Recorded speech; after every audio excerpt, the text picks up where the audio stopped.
Hi everybody, welcome back to my YouTube channel. আজকে আমরা ইংরেজি ভাষা শিক্ষার প্রথম ক্লাস, অর্থাৎ আমরা এই ক্লাসের মধ্যে আমরা জানবো হোয়াট ইজ ল্যাঙ্গুয়েজ, ঠিক আছে, ভাষা কি, এবং জানবো আমাদের লেটার কি আছে, অ্যালফাবেট কি, এইসব বিষয়ে আমরা জানবো। তারপরে আমরা দেখবো যে ওয়ার্ড কি এবং সেন্টেন্স কি, ঠিক আছে। এই বেসিক জিনিসগুলো আমরা জানবো, এবং তার সাথে সাথে আমরা যেহেতু গ্রামার শিখবো, অতএব আমরা জানবো যে গ্রামারটা কি, ঠিক আছে, এই বিষয়টা আমরা জানবো, এবং গ্রামারের কয়েকটি ভাগ রয়েছে সেই পোর্শনটা আমরা দেখে নেব। ওকে, তো চলো তাহলে আমরা আজকের ভিডিওটি শুরু করি। ওকে, প্রথমে আমরা জানবো যে ভাষা কি, ল্যাঙ্গুয়েজ কি। দেখো, ভাব প্রকাশ বা ভাব বিনিময়ের মাধ্যমেই ভাষা বা ল্যাঙ্গুয়েজ। তাহলে বুঝতে পারছো যে ল্যাঙ্গুয়েজ কি। ল্যাঙ্গুয়েজ হচ্ছে আমরা একে অপরের সাথে আমাদের যে মনের ভাব, হ্যাঁ, মনের ইচ্ছা আকাঙ্ক্ষা, এগুলো আমরা বিনিময় করি, যার মাধ্যমে সেটা হলো ভাষা। ওকে, এবারে দেখবো যে বর্ণ, লেটার। আমরা যে ভাষায় কথা বলি না কেন, এই যে ভাষাকে লেখার জন্য আমাদের কিছু নির্দিষ্ট সংকেত ব্যবহার হয়, চিহ্ন ব্যবহার হয়, ঠিক আছে। ওটা হচ্ছে লেটার। যেমন তোকে এখানে লেখা রয়েছে, ভাষা লিখবার জন্য ব্যবহৃত চিহ্নই বর্ণ বা লেটার, ঠিক আছে। আমরা যে ভাষাটা আমরা ব্যবহার করি, সেটাকে আমরা যখন লিখিত আকারে প্রকাশ করি, সেই লিখিত চিহ্ন বা সংকেতটাই হলো লেটার। যেমন ABCD, হ্যাঁ, এভাবে জেড পর্যন্ত মোট 26টা আমাদের লেটার রয়েছে ইংরেজি ভাষায়। ওকে, এবারে দেখবো যে অ্যালফাবেট বা বর্ণমালা। বর্ণমালা কি? এই যে সমস্ত লেটারগুলো এ থেকে জেড পর্যন্ত যে 26টি লেটার রয়েছে, এই সমস্ত লেটারকে একসাথে আমরা যেটা বলে থাকি সেটা হচ্ছে অ্যালফাবেট, ঠিক আছে। অর্থাৎ আমরা মালা বলতে পারি। অ্যালফাবেট মিন্স বর্ণমালা। দেখো এখানেই বলা রয়েছে বর্ণমালা, বর্ণদের নিয়ে একটা মালা। অর্থাৎ এ থেকে জেড পর্যন্ত যে 26টি বর্ণ রয়েছে, লেটার রয়েছে, এই 26টি লেটারকে একসাথে করে আমরা যেটা পাচ্ছি সেটা হচ্ছে অ্যালফাবেট। ওকে, এ একটা অ্যালফাবেট নয়, বি একটা অ্যালফাবেট নয়, হ্যাঁ, এগুলো হচ্ছে এক একটা লেটার। এই 26টি লেটার মিলে আমরা যেটা বলবো সেটা হচ্ছে অ্যালফাবেট। ওকে, চলো এবারে তোমাদের অ্যালফাবেটের মধ্যে দুটো বিষয় রয়েছে, একটা হচ্ছে ভাওয়েল, একটা কনসোন্যান্ট, ঠিক আছে। ভাওয়েল কয়টি? 5টি, তোমরা জানো। হ্যাঁ, অনেকে হয়তো জানো না, যারা বেসিক একদম প্রথম থেকে শিখতে চাচ্ছ, অনেকে জানো না।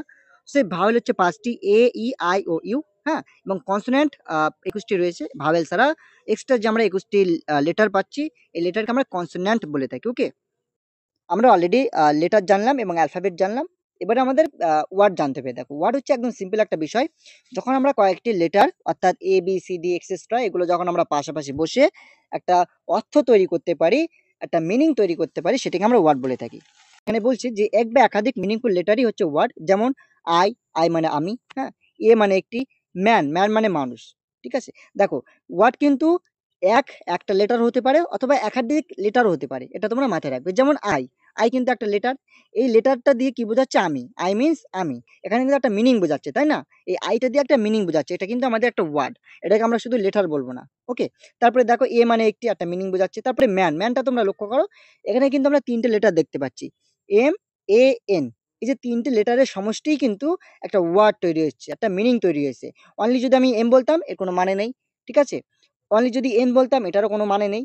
কিন্তু আমি যখন বলছি MAN, ম্যান, 3টে লেটারকে যখন যোগ করছি, সেক্ষেত্রে আমাদের নতুন একটা মিনিং তৈরি হচ্ছে, তাই না? তো এটা হচ্ছে আমাদের ওয়ার্ড। আশা করি তোমাদের ওয়ার্ডের কনসেপ্ট ক্লিয়ার হলো।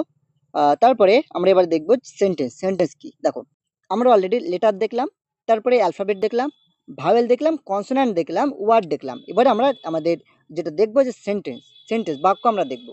দেখো, সেন্টেন্স হলো আমরা যখন একাধিক ওয়ার্ড দিয়ে বা একাধিক ওয়ার্ডের সংযোগে একটা ভাব বিনিময় করি বা একটা পূর্ণ ভাব ব্যক্ত করি, সেটা হচ্ছে আমাদের সেন্টেন্স। দেখো, বলছি একাধিক ওয়ার্ড কোনো পূর্ণ ভাব ব্যক্ত করলে তাকে, অর্থাৎ ওই গ্রুপ অফ ওয়ার্ডস বা শব্দ সমষ্টিকে সেন্টেন্স বলা হয়। আমি যেটা বললাম সেটা এখানে তোমাদের সহজ ভাষায় লেখা আছে। ওকে, যেমন আই ইট রাইস, আমি ভাত খাই। মূলত সেন্টেন্স হলো ভাষার এক একটা ইউনিট। ওকে, এটা তোমরা মাথায় রেখে দেবে। তাহলে আমাদের কিন্তু সেন্টেন্সটা ভাষা নয়, সেন্টেন্স হচ্ছে আমাদের ভাষার একটা ইউনিট। ওকে, অর্থাৎ একটা উপাদান বলতে পারি। ওকে, চলো এবারে আমরা দেখবো যে একটা সেন্টেন্স হতে গেলে আমাদের কি কোয়ালিটি লাগে বা কি গুণ লাগে, বা একটা সেন্টেন্সের মধ্যে কি থাকা অপরিহার্য বা কি থাকা দরকার।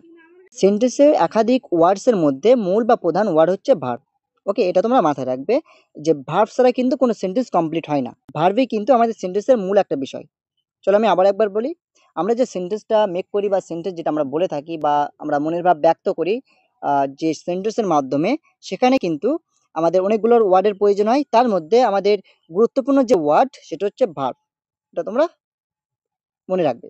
ভার্ব ছাড়া সেন্টেন্স হয় না, অর্থাৎ ভার্ব ছাড়া কোনো ভাব সাধারণত প্রকাশ করা যায় না। আমরা অলরেডি এই ভিডিওতে আমরা শিখলাম, লেটার জানলাম, অ্যালফাবেট জানলাম, ভাওয়েল সাউন্ড জানলাম, কনসোন্যান্ট জানলাম, এবং আমরা ওয়ার্ড জানলাম, সেন্টেন্স জানলাম। এবারে আমরা জানবো গ্রামার। গ্রামার হচ্ছে ভাষার যে নিয়ম মেনে চলে সেটা হচ্ছে গ্রামার। ওকে। আর সেন্টেন্স আমি অলরেডি বললাম যে সেন্টেন্স হলো ভাষার একটা ইউনিট।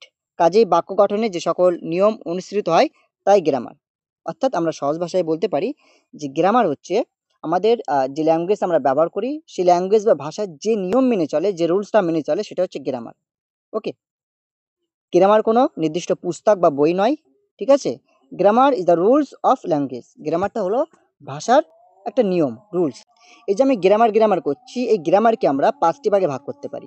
ইংরেজি গ্রামারকে আমরা ৫ টি ভাগে ভাগ করতে পারি। একটা হচ্ছে বর্ণ প্রকরণ, তারপরে শব্দ প্রকরণ বা পদ প্রকরণ, বাক্য প্রকরণ বা পদবিন্যাস, আর নাম্বার 4 যেটা আছে বিরাম চিহ্ন। ঠিক আছে? বিরাম চিহ্ন প্রকরণ, এবং আমাদের লাস্ট যে বিভাগ নাম্বার 5 ছন্দ প্রকরণ। ওকে, যেটাকে আমরা প্রোসোডি বলে থাকি।